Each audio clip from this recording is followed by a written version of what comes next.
मुस्तफ़ा की आमद मरहबा, आका की आमद मरहबा। नादरीन, सॼे मुल्क जियां ॻोठ सखी मोहम्मद हारून मेमण में बि मोहम्मद सईद मेमण पारां जश्न ईद मिलादुल नबी जो जलसो मुनक़िद कयो वियो।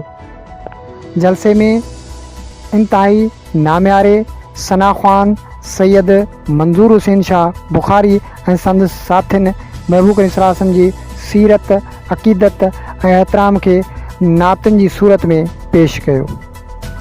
चौतरफ़ मुस्तफ़ा की आमद मरहबा, मरहबा या मुस्तफ़ा, आमद मुस्तफ़ा जे नारनि सां जलसो गूंजी उथियो।